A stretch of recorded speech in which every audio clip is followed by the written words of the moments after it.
स्वस्थ है तभी ज़िंदगी है और अच्छी ज़िंदगी के लिए जैविक खेती अपनाना जरूरी है। नमस्कार किसान भाइयों, मैं हूं कौशल। आज हम जानेंगे ऑर्गेनिक फार्मिंग यानी कि जैविक खेती के बारे में। जिस तरह दुनिया की उम्र बढ़ती जा रही है उसी प्रकार लोगों की संख्या भी बढ़ रही है और इन बढ़ती हुई लोगों की भूख को मिटाने के लिए अनाज उपजाने के नए नए तकनीक भी सामने आ रहे हैं। जनसंख्या भले ही दिनों दिन बढ़ रही है परंतु खेती करने की उपजाऊ जमीन सीमित है। हमारे आधुनिक वैज्ञानिक और किसानों की भरपूर मेहनत का नतीजा है कि सीमित उपजाऊ जमीन में भी ज़्यादा फसल उगाए जा रहे हैं। इस तरह की ज़्यादा ज़रूरतों को पूरा करने के लिए हमारे किसान भाइयों के द्वारा अनजाने में कुछ गलतियां हो जा रही है। जब से भारत में हरित क्रांति आया है तभी से भारत में अपनी खेती करने का तरीका ही बदल दिया है। ज़्यादा अनाज प्राप्त करने के लिए रासायनिक खेती को अपनाया गया है, जिसमें हाइब्रिड बीज की खेती को सफल करने के लिए प्राकृतिक तरीके एवं प्राकृतिक खाद ही काफ़ी नहीं था, उसके लिए रासायनिक खाद का इस्तेमाल भी जरूरी हो गया था। साथ ही साथ कीटनाशकों का भी इस्तेमाल शुरू हो गई। रासायनिक कृषि उपकरणों के इस्तेमाल से फसलों की पैदावार में तो काफ़ी बढ़ोतरी हुई, लेकिन साथ ही साथ समय के गुजरने से काफ़ी सारी समस्याओं का सामना करना पड़ रहा है। तो इन समस्याओं का हल क्या है? हल है जैविक खेती। सीधी से भाषा में समझे तो ऑर्गेनिक फार्मिंग एक ऐसा खेती है जिसमें किसी भी प्रकार के रासायनिक खाद का इस्तेमाल नहीं किया जाता है और ना ही कीटनाशकों का। इस खेती में खाद प्राकृतिक रूप से उपयोग किए जाते हैं और कीटनाशक भी प्राकृतिक होते हैं। आज के ज़माने में ऑर्गेनिक फार्मिंग करने के नए नए तकनीक सामने आ गए हैं। अब बात करते हैं जैविक खेती कैसे करें। अगर कोई व्यक्ति जैविक खेती करना चाहता है तो उन्हें क्या करना चाहिए? तो इसमें हम सबसे पहले तकनीक की बात करेंगे। इसमें बहुत प्रकार के तकनीक हैं। सबसे पहले तकनीक की बात करते हैं जो है क्रॉप रोटेशन की, यानी कि फसल का चक्रीकरण। इस तकनीक में एक ही उपजाऊ जमीन पर अलग अलग फसलों को बोया जाता है। अगर एक सीज़न आलू रोपा जाए तो अगले सीज़न आलू के अलावा दूसरी फसल रोपी जाती है। इस तरह खेती से ज़मीन में पड़े पोषक तत्वों का अच्छा से उपयोग एवं भरपाई होता है। दूसरा तकनीक है ग्रीन मैन्योर का, जिसको बोलते हैं हरी खाद। इस तकनीक में पिछले बार बोया गया फसल का बेकार चीज़ों को खेत में ही छोड़ दिया जाता है, जिससे कि फसलों की बेकार चीज़ें खाद बन जाए और ज़मीन उपजाऊ बनी रहे। तीसरा तकनीक है कंपोस्ट यानी कि खाद।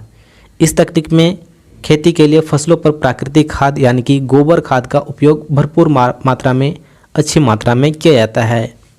इस खाद से ज़्यादा पोषक तत्व जमीन में वापस आ जाते हैं, जिससे कि कोई नुकसान नहीं होता और फसलें भी बहुत अच्छी होती है। चौथा तकनीक है क्रॉप डाइवर्सिटी यानी कि फसल की विविधता। इस तकनीक को पॉलीकल्चर भी कहा जाता है। इस तकनीक में एक ही उपजाऊ जमीन पर एक ही समय में अलग अलग खेती को बढ़ावा देना होता है। जैसे कि एक ही खेत में मटर एवं सरसों की खेती की जाती है, जिससे कि दोनों फसलों को अपनी अपनी ज़रूरतों का पोषक तत्व मिल सके।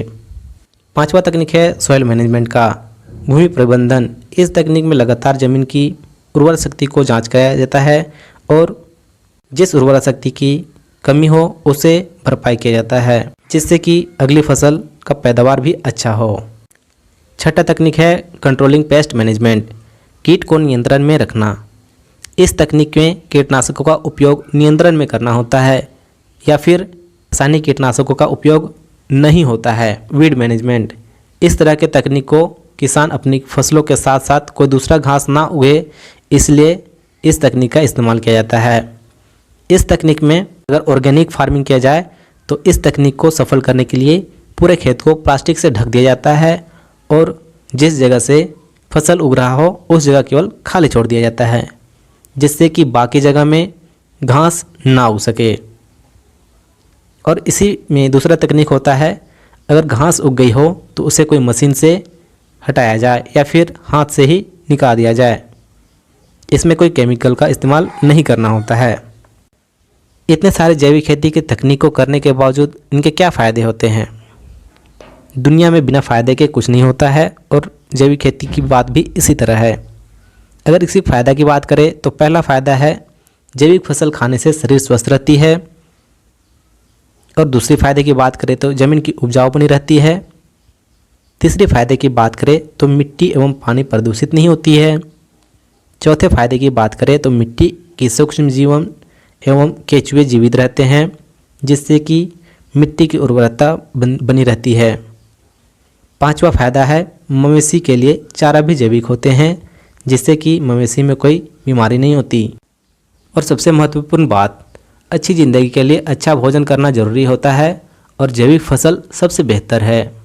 तो दोस्तों, ये जानकारी आपको कैसी लगी? जानकारी किसी के काम आएंगी तो उसे शेयर करें और इसी तरह के किसान से संबंधित जानकारियाँ पाने के लिए जय किसान चैनल को सब्सक्राइब करें और घंटी के बटन को ऑन कर लें ताकि अगली जानकारी आपको मिलती रहे। तब तक के लिए खुश रहे, दूसरों को भी खुश रखें। मिलते हैं अगले वीडियो में। Bye bye.